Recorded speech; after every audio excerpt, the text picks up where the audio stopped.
Well, welcome everyone. My name is Guy Royce, and this is the first in what we hope is a long series of videos where we interview people who are, partners of ours who are working on really cool bits of tech and bits and bobs, and that use Redis to some extent or another. And today I have with us Tun. Did I say that correctly, or did I just butcher your name again? You did. No, perfect. Thanks so much. It's Tun, right? It's Tun. Yeah. Yeah. I don't like it's how do I describe it? Like I sometimes say like to turn around, like turn. You say it really like fast. It's like turn. So sometimes in the street you get people, talking, and I overhear someone using the word turn really quickly, and I respond. So that works. So unfortunately, that's a terrible analogy for an American because that's not how we say turn. Okay. But it works great in the UK. So, but anyhow, so yeah, here we are. And this is going to be sort of a interview format where I'm going to ask some questions, and Tun is going to talk about his company's product, Quix, and about himself, and and then we're going to have a little demo towards the end and wrap this thing up. So that's the plan. So I thought we'd start out with some basic introductions. I introduced myself already, but would you like to introduce yourself as well? Sure, thank you. So my name's Tun Shwe. I'm the VP of Data, and I look after DevRel as well at Quix. So I've been a software engineer for about 20 years, most recently as a data engineer and also a head of data, where I've helped companies determine their data strategy and implement it with real-time data at the forefront. So I've built teams, I've built analytic systems, data platforms, and AI products. And this all kind of leans towards kind of the world I want to live in, which is that we process data as soon as it's generated. Excellent. So what's your I kind of like to start out with a personal story before we get into the company stuff, because everyone that works at a company is a person, and people are inherently interesting. So what's your tech journey? How did you find yourself in tech, and how did you find yourself at Quix?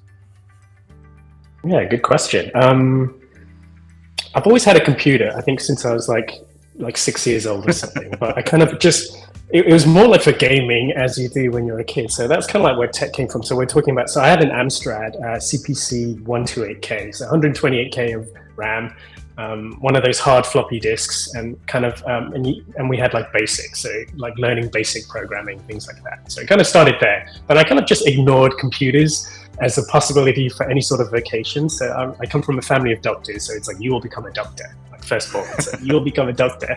So that was difficult. I kind of compromised on kind of life science. So my major at university was genetics, so I got into that.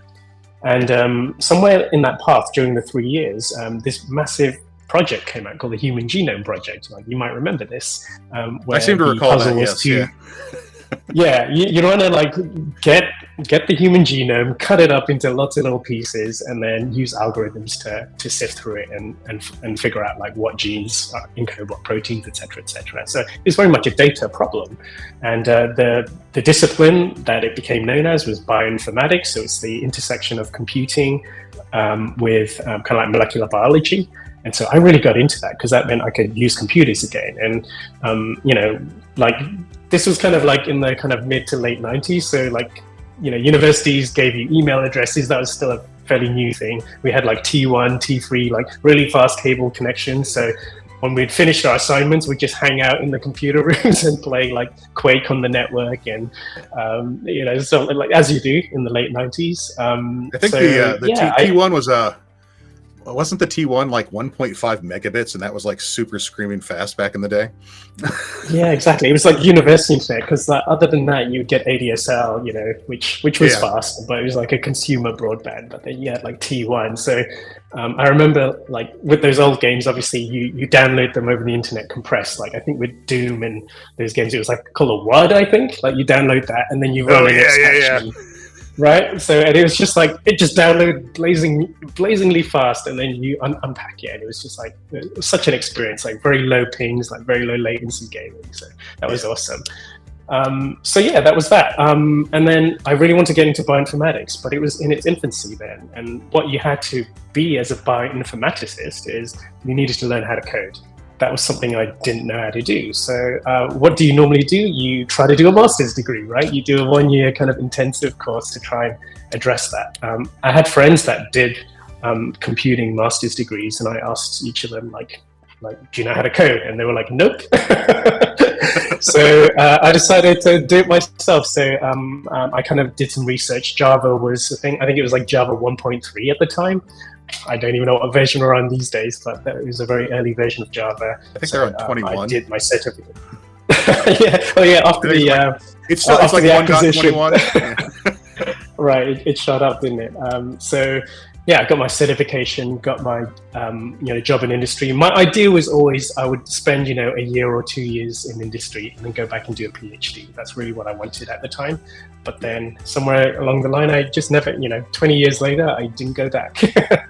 And I think I just figured out, I loved working with people, I loved working in different environments on different problems, and that kind of bioinformatics and that lab life wouldn't have suited me then. So yeah, that's the long part of the story.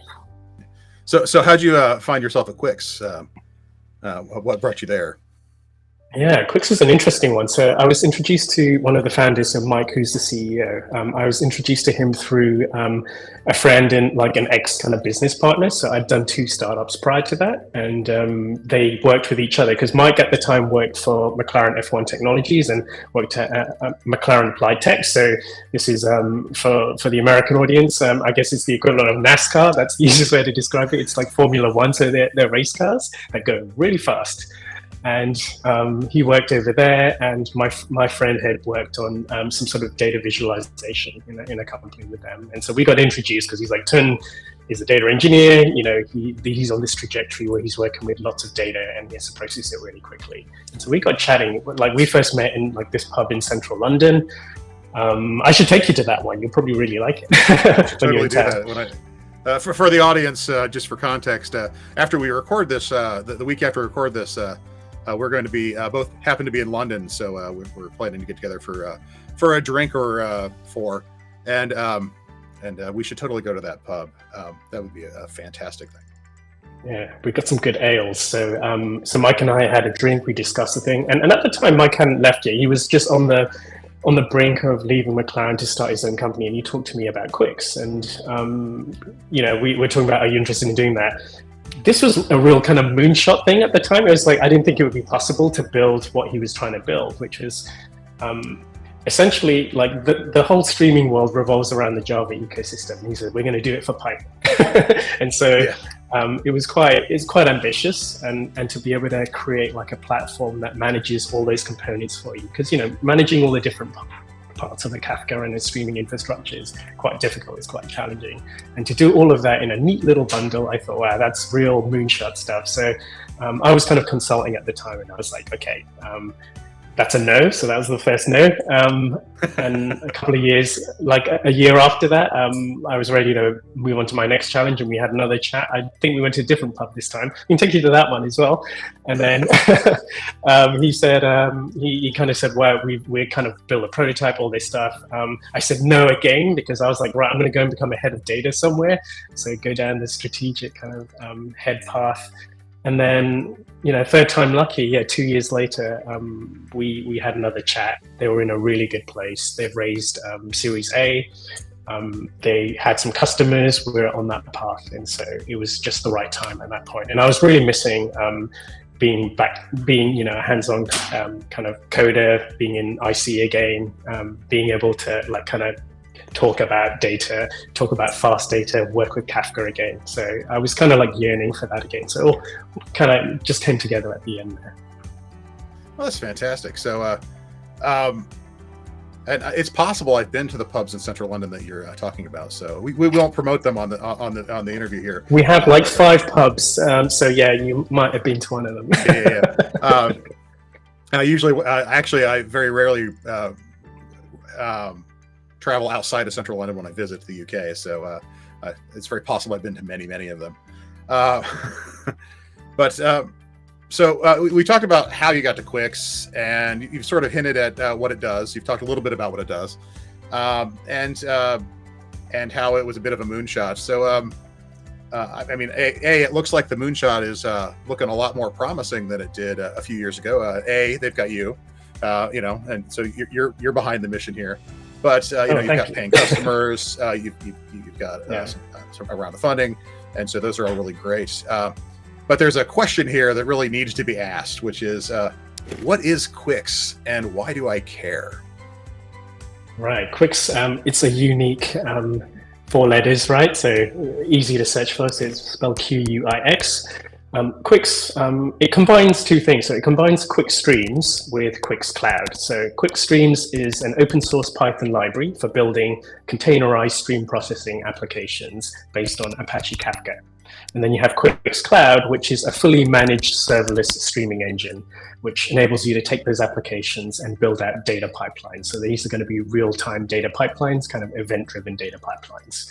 And all the mechanisms, all the best practices that you would ordinarily get with DevOps, such as good CI/CD, good observability, you get that as part of the package. So you're able to, but we're based on Docker, and we basically orchestrate everything using Kubernetes for you. So all you need to do is bring your code. And I often describe it as, most people are probably familiar with AWS Lambda and function as a service and containers as a service. It's essentially that. We take that approach. And when I show you the platform later, it'll become much clearer when you see it in the context of pipelines. Yeah, that's actually always such a great value proposition. I mean, Redis, we have the Redis Cloud version, and then we have like the open source Redis, and we have Redis Stack, which is open source with extra features like time series or JSON and search and that kind of stuff. And but the big advantage of using our Redis Cloud offering, aside from getting those things, is that setting up and managing your own Redis takes time and resources, and it's honestly just tends to be cheaper to let the experts handle it. We've set this thing up, and it's always, and I'm sure that's the scenario for you as well. It's just the math problem that you do as a company is you say, well, how much would it cost me to pay an engineer to manage this, and how much would it cost me to just pay Quix to host this for me instead? And you're like, wow, this is a lot cheaper than hiring an expensive engineer. It's always such a great value proposition. Yeah, big time. I'd say I agree with that. That's literally one of the best ways to sell any sort of like serverless cloud is exactly that. Because I had the experience of having built teams, like data engineering teams, teams that work with data, and you're talking like millions of pounds of like budget. You're talking about months of like recruitment, all this stuff. Like it all takes a long time. There's upskilling. There's many things that happen, and what do you actually want to do? You want to solve business problems, and you want to solve business problems by writing code. And you just don't get to do that. Like if you're now burdened with doing this, and you can build a platform team who'd have some expertise. And to be honest, that is effectively where you get to when you find product market fit, when you have customers and you're doing really well and you're a more mature product. Building your own platform team makes sense, but most of us aren't at that stage. You're testing and validating an idea. You're building your first product, and you don't want that overhead. So we take away that whole headache. We just say, you know how to write code, that's all you need. We take care of the pipelines, the CI/CD. You just click buttons and it happens for you. And most importantly, the open source part was really important because you should be able to validate that on your local machine, right? That's part of, I guess, how Redis got adopted and became really popular. Yeah, it's hard to come out in the market and say Redis is extremely fast. And I had people say that, but until I was running that on my machine and seeing it in action, and then moving from the confidence on my machine into somewhere in the cloud, that I really understood it. So like for me, that's how I kind of discovered Redis as well. It's like, oh, it does that? Awesome, I'll try it out. Local machine first. That's always how it works, right? Yeah, there's actually a little known feature in Redis, or a little utilized if you're running Redis locally, in that you don't even need to use TCP to talk to Redis. You can use Unix pipes or Unix sockets. Are the pipes or sockets? I always get confused because there's name pipes in the Windows land, and then there's the Unix sockets in Unix land. But it's that same mechanism where you can even bypass the network stack. And that's neither here nor there. It's just a wonderful. Oh yeah. Oh, massive gains there. Yeah. So if you're doing like some sort of like embedded thing where you got like Redis on a Raspberry Pi and you got code running right there, you can really crank you can get that extra little bit of performance out of it. So it's kind of cool. But we're not here to talk about Redis. We're here to talk about Quix. So, I mean, I work for Redis. I talk about Redis all the time. What makes Quix special compared to other tools? So, like the OSS portion of Quix, the Quix streams, is it's providing stream processing. There are other libraries that do that. Now, one of the things you've touched on that makes it special is that this is in Python, which there aren't as many implementations in Python. And so, I mean, what's the landscape look like? What are other people doing, and why is Quix better or worse? How does it compare? How does it stand up? I guess what makes Quix special. Yeah, you touched on that too. Python mission is to create the best kind of developer experience for Python developers to work with real-time data. That's the short of it. It is a very much Java-based landscape. Like everywhere you look. The funny thing is when you look at how other companies would adopt streaming, I'm going to throw Snowflake out there. That's something I've been looking at recently. But if you wanted to get streaming data, you could use the open source Kafka Connect to get that data in. But you have to set that up. You have to set up Kafka Connect, and you get no help with that. You have to do that yourself, and that's basically running a Java application. So like Java kind of appears somewhere in the infrastructure, and for when we're working with data, the predominant language, unsurprisingly, is Python, and it's a low barrier for like SQL practitioners, like analysts, to cross-train and get into Python and write actual programming logic. To do that, you got to focus on Python. So it was one of those no-brainers. So I'm instantly, transported back to that pub in London, 3 or 4 years ago, where you're selling that dream, and it's like, why doesn't this exist? Why is it so hard, right? and so that's the bit that makes it special. The fact that it's Python-based. We are Python-focused. And we want to make it so flexible that you can use all your libraries, all your favorite Python libraries. So we've got different things, like we're heavily inspired by pandas. You'll see that when you start using Quix streams. It's kind of pandas-like, and you can obviously use the real pandas, but everything is essentially, like when you're designing a library, you want it to be extremely familiar, and to increase that adoption, you just want to use the same verbiage, use the same nouns, all that stuff. So we think about that a lot, especially when you're reconciling batch, which everyone is used to with streaming. Like some of the naming is slightly different, and so naming's hard, right? It's one of the hardest things. So like we've had some discussions, and we've disagreed and committed a lot in the team, because we just say, like, we just got to move on. There's no right answer here. So those are the main things. So you can bring your whole library and Python ecosystem with you. That's part of it. And the thing that makes us different, especially in the Python landscape, is around containerization. So you'll see in the demo as well that everything is Docker based. So you write code.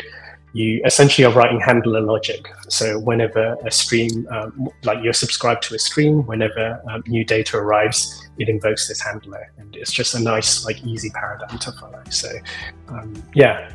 most people who kind of are new to, and this goes back to I guess the early 2000s. So you probably remember service-oriented architecture and the whole integration patterns. There's the seminal book, right? So you've got these integration patterns, and we are essentially pipes and filters. It's essentially these decoupled things, which are containers in our case, which are talking to each other through a data backbone, which in our case is Kafka. So you said something at the beginning of this that really resonated with me, which is you're sitting in a pub and you're saying, why doesn't this exist? I thought it was because you're sitting in a pub, period. I know how that feels like. So I think it's relatable. But it's this, why doesn't this exist? And I think that's the heart of every single startup. Is why doesn't this exist? I remember years ago reading about, remember when Postman was still a fairly new tool. And they created Postman. The foundation question of Postman was, why is it so hard to use curl? Why this shouldn't be that hard? So they created Postman. And it's why doesn't a GUI that does HTTP, this sits on top of the HTTP API, why doesn't that exist? That's sort of the question they asked, and so they created one, and we're very successful. And that is always, that's the heart of it. And if your startup doesn't have a good, I think if your startup doesn't start with that question, maybe this is a hot take, right? Maybe that's I'm thinking a bad it's not, sign, right? No. I'm going to get the next interview. It's like, oh no, we just wanted to compete with these other people that already this thing that already existed, But I do think that fundamental question of why doesn't it exist is a good, solid foundation for a company, because it's fundamentally identifying a gap in the market. And when there's a gap, someone needs to fill it. That's the whole point of a startup, and so that's the whole point of a company. And so I think it's fantastic that you've found a gap in the market to fill. I think that's great. So yeah, I think we're definitely getting there. I think there's the whole consciousness is shifting. Like you asked earlier, like why should anyone care? But that's kind of the way that it seems the world is heading, especially as with the birth of LLMs, and OpenAI, which nobody saw coming. That has happened. So we've got this weird Cambrian explosion of it's kind of funny. The story I tell is like, I've been trying to get companies to care about data quality for the longest time, right? As long as I've been in data, that's the thing. And it's always such a hard sell, but they just realized what garbage in, garbage out actually means. And now they really care about it. So they're like, all right, we've got to have a really good cleaning and good validation steps in our pipeline, all this stuff.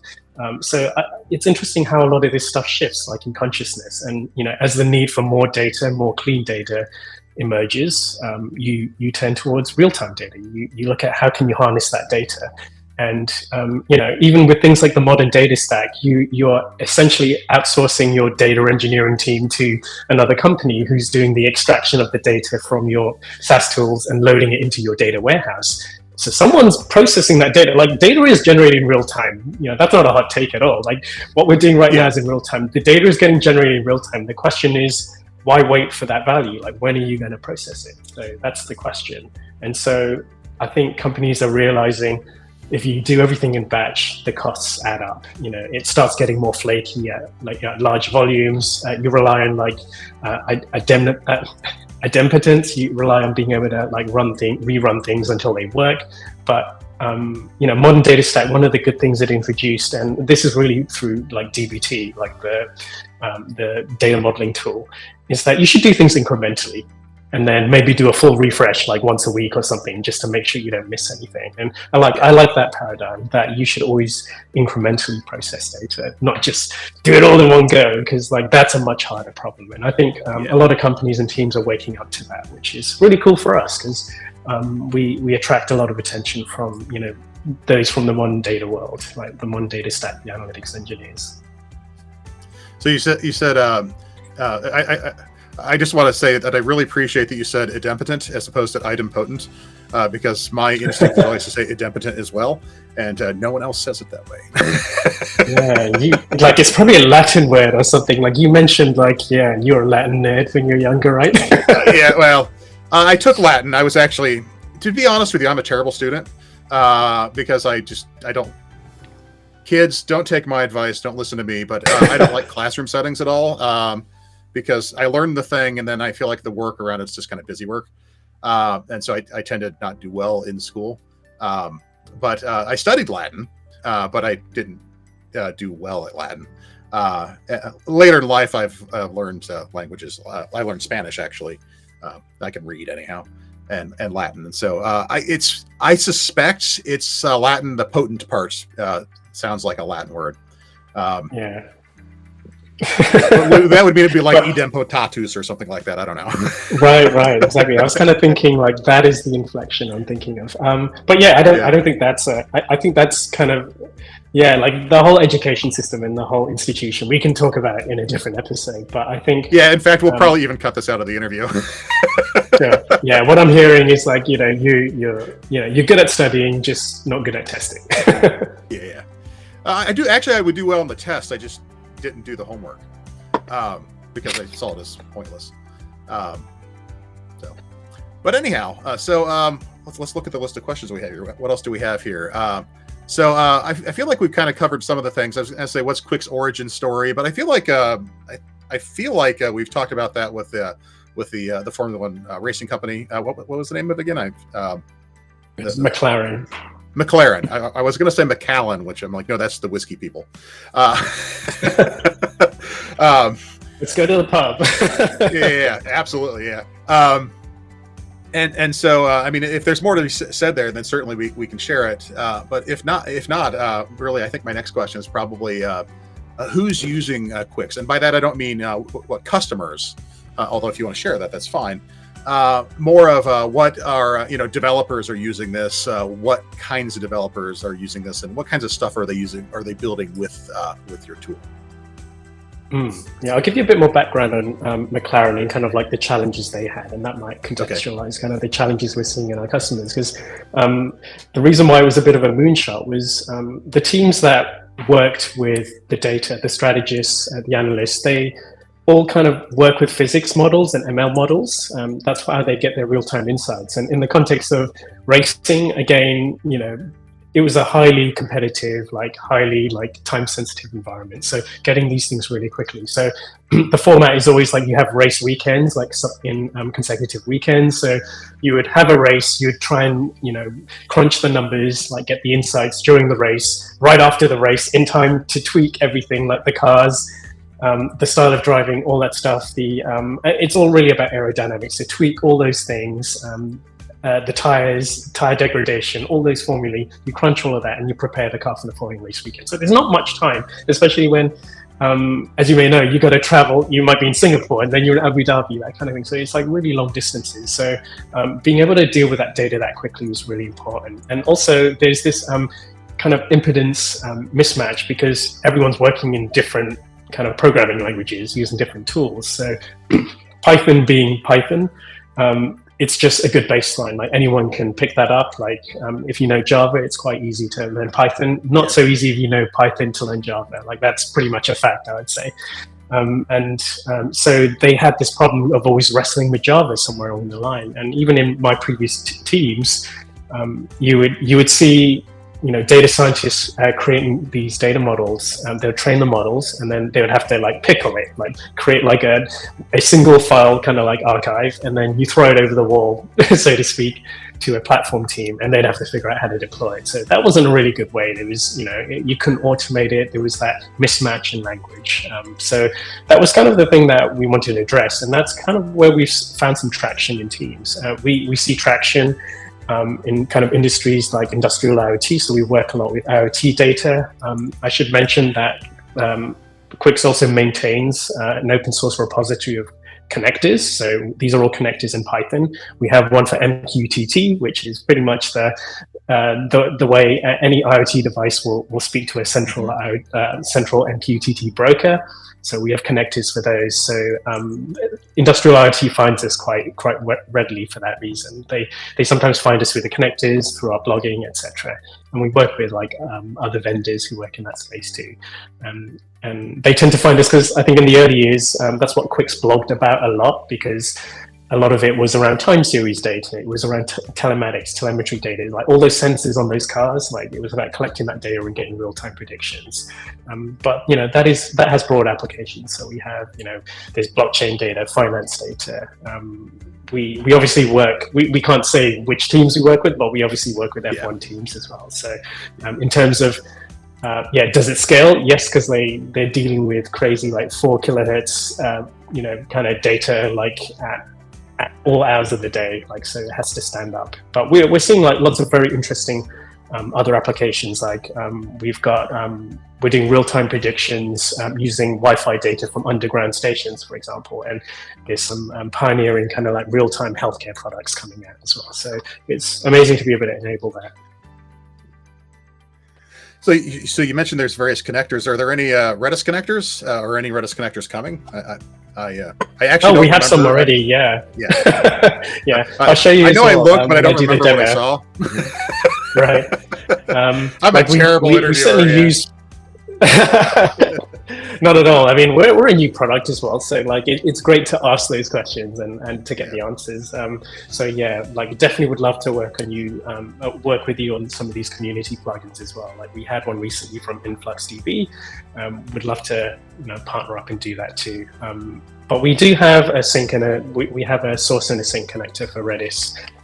But it'll be good to start digging into some of the other things like PubSub, etc., some of the other features that you have. Does the source and sync, does it work with Redis time series, or does it work with the Redis event streams, or both?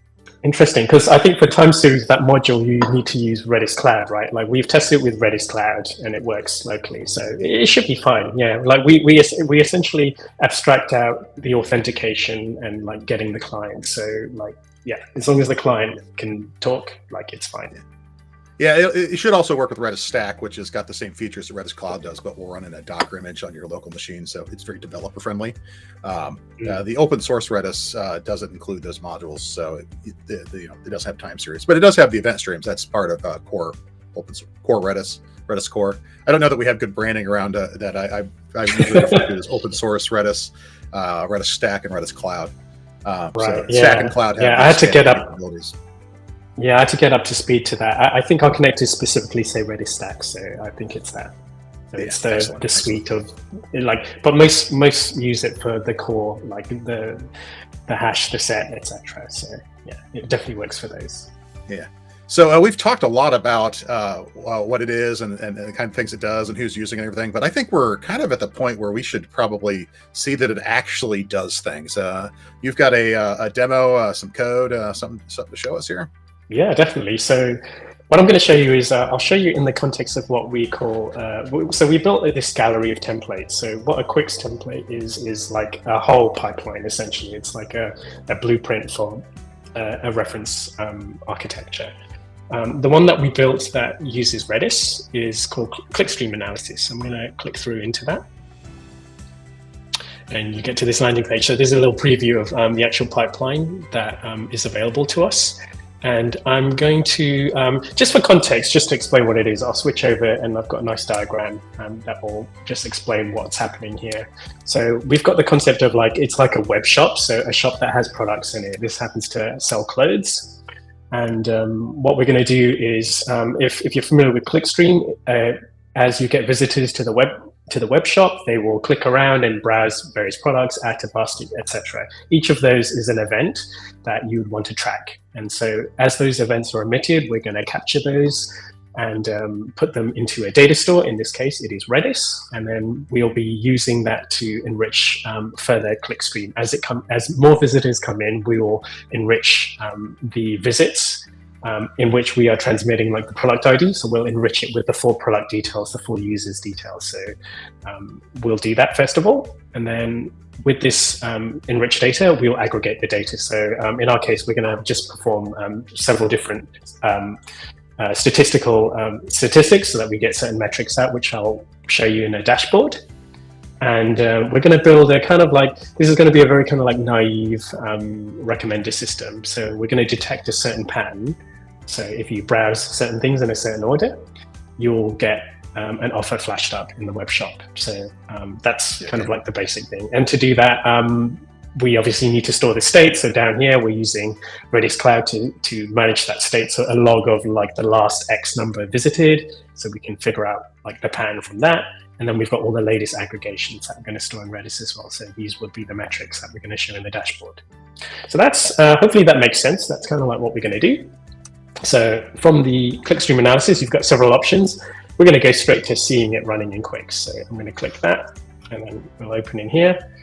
Hopefully, I think the size is okay. What I'm going to do is, just so we have a bit more power, so this is the ungated product experience, so you don't actually need an account to view this. You can just go straight to the website and do this, but I'm actually going to log in because it's kind of a guest at the moment. I'm going to log in just so we have a bit more power.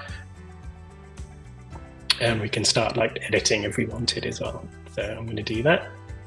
So as I'm logged in, you're greeted first of all with the pipeline view. So I'm going to go top down. So right at the top here are the different environments. So what Quix provides you with is when you create a new project like this, we can provide you with two critical components that you need. So one is Kafka, which is the backbone that everything runs on. So you can bring your own Kafka. So we also have support for Confluent Cloud, for Ivan, and also Red Panda. So they're our partners. So we have first-class integrations with those. Or you can use the Quix managed Kafka to get going. That's what a lot of people start off with. And then you set up, you can connect to Git, or you can use our hosted Git as well. So from there, you basically have everything version controlled in Git. And we use that versioning in Git, as well as the different branches in Git to control your different environments. So up here, we've got dev, we've got prod, etc.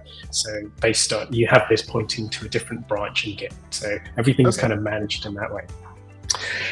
Okay, we're looking at the pipeline view. So what we have here is, as I mentioned, like before with pipes and filters, each one of these is a Quix Streams application. So each box is a Quix Streams application. Each box is essentially a containerized application backed by Docker. The ones with the blue outline are sources. The ones in purple are kind of like code snippets, transformers, if you will. And then we've got orange for the sinks, the destinations. And you might have seen like some of these arrows light up green. That means that data is flowing. So if I kind of like mouse over it, you can see click data is sending 461 bytes, for example. So you get that nice visibility to data as it's flowing through your system. I'm going to click through. So the clickstream producer actually in this case is just a simulator that will simulate clicks so that we have a demo at all, but we can actually use the web shop ourselves and generate our own data. But this is kind of generating data. If I click through to the data enrichment, I'm going to click through to this as it's running. Hopefully the zoom is pretty good, but you can kind of see what's happening here. So you've got some metrics going on. So you can see the topic that is fed in. You can see the topic that it's writing out to. So in this case, it's reading from a topic called click-data, and then it's writing to enriched-click-data. We've got all these variables set up. In this case, we're connecting to Redis so that we can store the data in there. So we've got those secrets managed as well as the resources on this particular container. So here we've provisioned 0.2 cores and 1 gigabyte of memory, and it's showing the utilization in the graph. You've got build logs here. We've got the logging from the application itself, and you can actually see the messages come through. So we've got JSON in this case. So you can actually see the click stream data as it's generated. We're generating a user ID, an IP address, a user agent, etc. Things like that. We're going to have to get you on straight on a live stream so that I can actually play with this with you, because this looks like a ton of fun. Perfect. Yeah. I love when, it's really hard to describe Quix unless you see it, because when you can see it, you can see there's a lot of things going on and everyone's interested in different things. It's just like shiny things everywhere. But the main thing is it's Python based. So the workflow here is that you can edit the code here. So I'll click on that. And then what you'll see is the actual project. This is kind of like the project as it sits inside folders inside the Git repository. If you know Python, you're probably going to be familiar with what a requirements.txt file is. So these are your dependencies. So we're pulling in Quix Streams and Pandas and Redis as well. We've got the concept of a main.py, which is like your entry point. We've got the variables down here, which feed into the data. And most importantly, so two important things. We've got an app.yaml, which describes essentially the metadata for this application with all the inputs and the output topics. And then we've got a build folder, the Docker file. So what Quix does is you can run this application. So you've got a button up here to run it. So as you're testing and building, you can run it just to see what's happening. And it runs kind of like once. Or you can deploy it as a service. You hit deploy, you get this option to run it as a single job. Like you would run a job once, for example, if you were just trying to seed a database, like you wanted to seed Redis with some click data as a one-off, you'd use a job, or you run it as a service, which is the real-time pipeline here.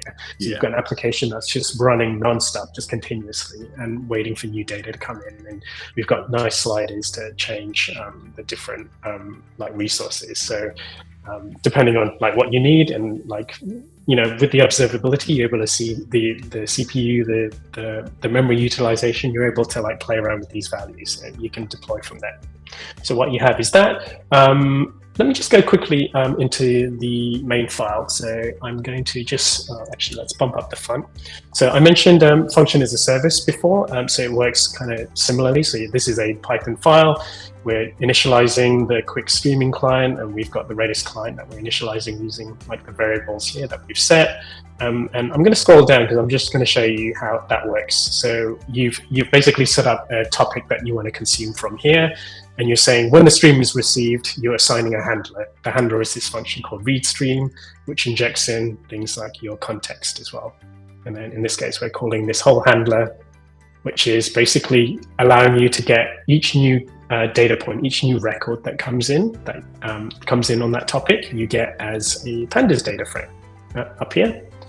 And then now you're able to start like doing stuff. So here we're doing an enrichment. We're doing lookup calls to Redis, which is like just like a joy to use because it's just blazing fast. Like I like that your mission is just like low latency. Let's go and attack that problem. And so being able to enrich this is fantastic. And in the context of AI and ML, when you're building like feature pipelines and you want to have a feature store, which is essentially a very fast lookup, like Redis is fantastic for that. So I love using Redis for this purpose of enrichment. It's just really easy. Yeah, I actually noticed when I looked at this demo that the way you're doing the enrichment is that from a Redis point of view, actually less efficient because you're going out in onesies, getting the product. You're getting the category. You do pipelining, right? Yeah. And well, it's not even that. You could actually use like an HGit and then do it variadically.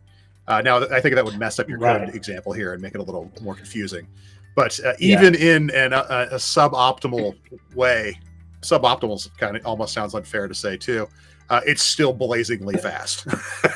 Yeah, in the clearest way, let's say. Like we're optimizing around, I guess, like you being a dev advocate, you'll understand it's just like the education part's important, but then here's where you go from here, and we definitely need to do that follow-up. Like here's how you squeeze more performance out. But for clarity, which is what we're optimizing for here, you can see exactly what this code is doing. Thank you for mentioning that. I make the exact same sort of trade-offs when I'm building things as well, because the clarity of the education is more important than the performance many times when you're trying to just explain how a thing works. And when you come back to this template in a year from now, it'll all be on a single line and completely unintelligible, but like it's going to be so fast. Just don't worry. In fact, we're going to use regexes. Yeah, we're going to use ChatGPT to write that. In fact, because like no human should learn. So that's that. So in the pipeline, like that's what's happening here.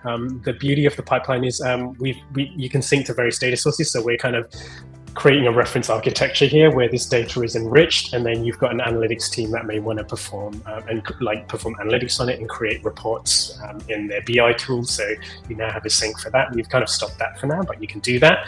And then you also have the data aggregation. So I think what might make sense is, so I mentioned the clickstream event detection, like you're basically detecting what a user's doing and you want to show them a recommendation. The other beauty here is in Quix, you can host any container because it's basically a Docker file. Quix handles the CI/CD, so it builds the image from the code that you provide. So it does all of the building of the Docker and the management of the images. And you're completely free to like download these images yourself, but we handle all of that. One of which is not Python-based. It's, I think, a JavaScript-based web front end. So if I click that, we're just going to pop that out in a new tab. And you see this is the web shop we've created. So what I'm going to do here is to simulate the offer, I need to do a few things. So to simulate the offer trigger, so you've got to be either a female, age between 25 to 35, or a male between 36 and 45. So I will say, let's go closer to reality here, a male in the 40s. And then it says, view any item in the clothing category, and then shoes category, and then a different item in the clothing category, and you should get a pop-up recommendation. So let's do that. Let's start off with clothing. So deluxe cashmere sweater or sweater. I'll click on that to view that. This may have been AI generated. I mean, definitely looks like it. And then we want to find shoes. So we're going to match that deluxe cashmere sweater with vintage leather hiking boots. So we're going to browse that. Awesome. This one looks pretty good, actually, it's generated. And then we need to pick a different clothing. So what goes with a deluxe cashmere sweater? Let's go for a modern leather jacket. Let's just confuse everyone. So when you do that, voila, you get the pop-up. So this is kind of like a very simple kind of naive recommendation system that relies basically on log activity. We've got Redis in the back, just keeping that history of what a user, the last kind of like 10 visits for a user, and we're reading that in, and just like very simple logic. Like I can show you what the logic looks like. It's like really laughable, really. If I click through to the code, and then hit the main.python, can you see that? I'll bump up the font a little bit and move things around. I think we're good. That's perfect. You're good. Okay, yeah. So in this one, this is doing the actual reading. Actually, if I go back, the data aggregation.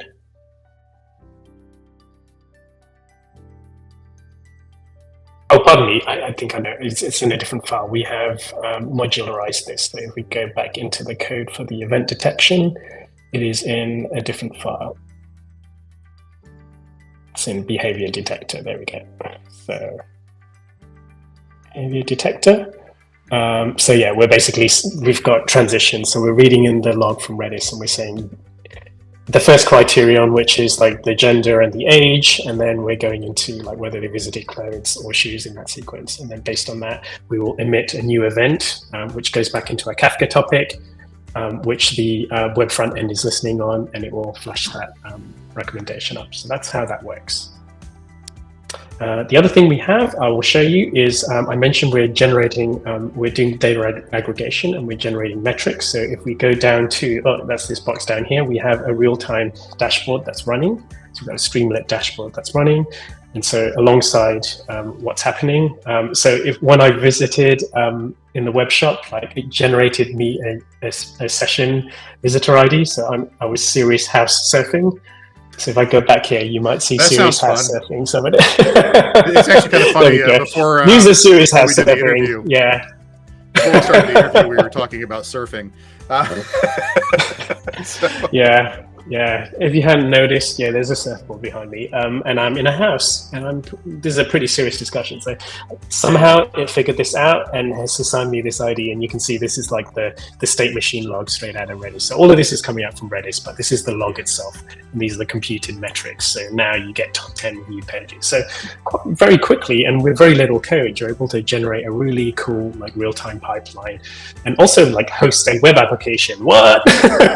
So you actually like running the whole thing, and that's, this was something that I thought was really cool, because containers are just containers, right? It's just a Docker image that we need to run and build and deploy, and then figure out what the resourcing is. And we try to make that really simple. So we have people running various web front ends like this Streamlit one inside their infrastructure as part of the pipeline. And just like, because everything's in one page, it's really easy to see, right? So doing this is just super quick. You don't need, dedicated platform teams. You don't need to worry about too much. You just want to write Python, come up with the metrics you need, and here you go. So yeah, that's pretty much the demo. The other thing I can show you real quickly is we mentioned the code samples, the open source code samples. So if you click on code samples here on the left, we have a whole library of different code samples, different sources, different sinks, destinations, different like transformation logic. Now we've got them in various languages. Actually, we're going to focus on Python going into the future, but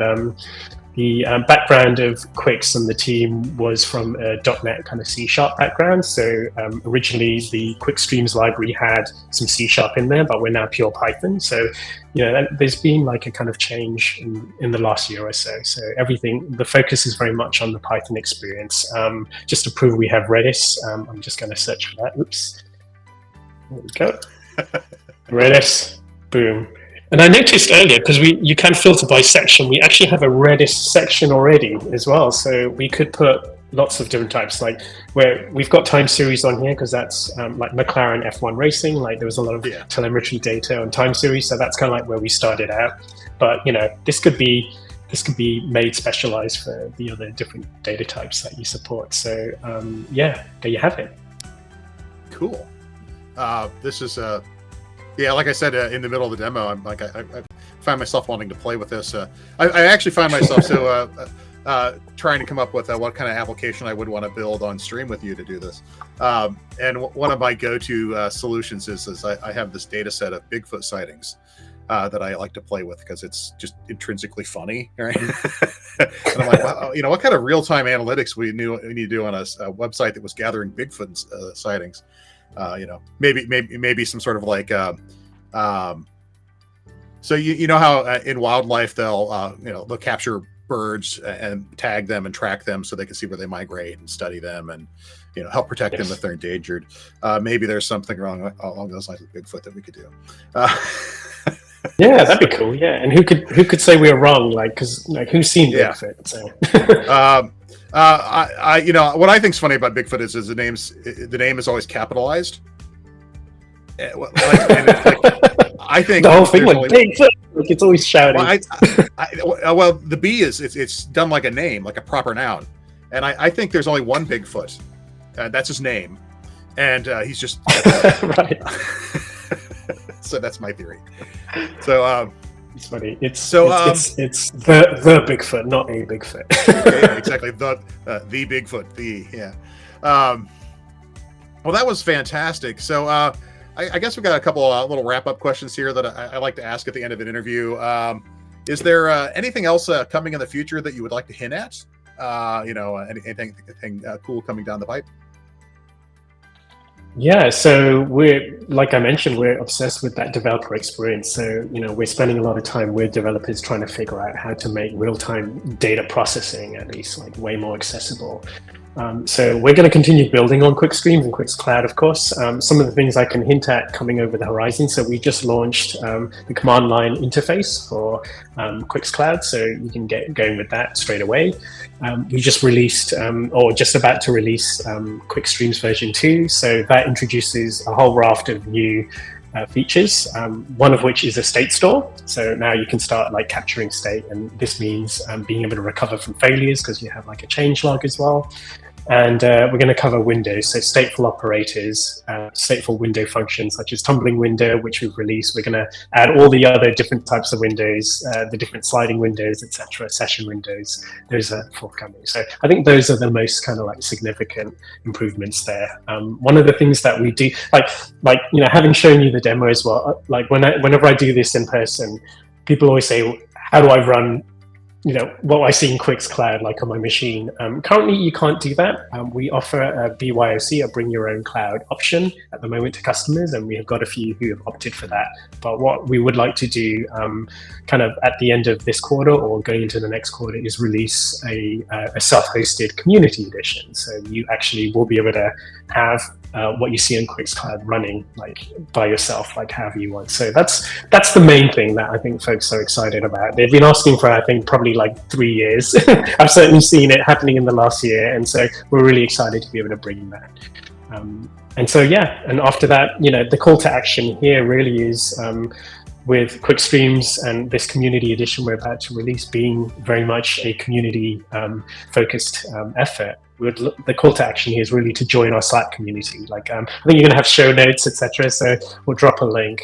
Please join our Slack community. The whole team are on there. We've got lots of other advocates from other companies. We've got our partners on there. Like we've got customers in there, and they're all like asking for help. They're all making suggestions. We'd love for anyone to get involved and help steer, because like real time is like going to be new for a lot of people, and there are just going to be lots of new, like different types of use cases we've never seen before. You know, no one saw LLMs and OpenAI happen, but it happened. So those are the next generation of like products people want to build. So like having the community come and share their experiences is just going to be the most important thing for us. Yeah, I think a community edition would be fantastic, because I know, particularly as a developer, I don't usually want to sign up for a cloud offering necessarily when I'm just kicking the tires on a thing, when I'm playing around, when I'm prototyping and saying, when I'm evaluating a tool. My inclination is to want to download it and install it and run it locally. And or if the cloud offering is there, just having a nice simple free tier that I can take advantage of for a period of time, or maybe like a hosted community edition that is, you can do rinky-dink things on here, but you couldn't run anything real in production, but it's enough to play with. Are any plans to do a cloud-hosted community edition as well, or what is the tiering of the offering on the cloud? What's it look like? Yeah, we've got to figure that out. At the moment, it's I mean, we're quite flexible on this. It is a 30-day trial, and you have like a number of credits that are allocated. There are like plenty of credits for sure. But you know, you reach out, contact me, talk to us in the Slack group. If you need more time, we're happy to extend. Like we're quite easygoing like that. You know, for us, it's about building a better experience, which you only get by downloading it and running it yourself, right? So we want to focus on that. So we'd love to hear feedback. We'd happily give you more time, more credits. Like, so definitely just drop us a line. Be happy to do that. But you know, as you get more serious and you figure out what, you know, your POC is, etc., we can work with you and try and help you, really figure out like what the right questions are and get the answers to those. Because you're quite right, like, and as a developer as well, speaking, like, it's hard to sometimes articulate what the challenge is. Like, it's, the things that we're starting to learn is, like, I don't want to manage infrastructure. Like, someone used the term like Kafka baggage earlier today, like, and I was just like, please elaborate on what do you mean by baggage? But like, I know what they mean. It's just like, right, we're gonna have to hire a platform team, etc., or learn how to use. Well, that's what we talked about earlier, right? Right, exactly. So it's just like easier to outsource that platform management and just focus on your code and your application.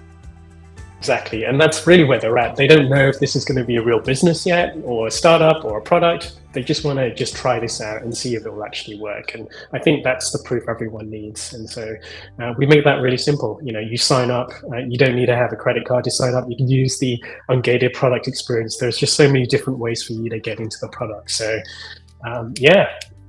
just don't think about it. Just do it. So you heard it here, folks. Sign up now. No credit card needed. I'm looking forward to playing with this, and I'm definitely going to have you on a live stream at some point.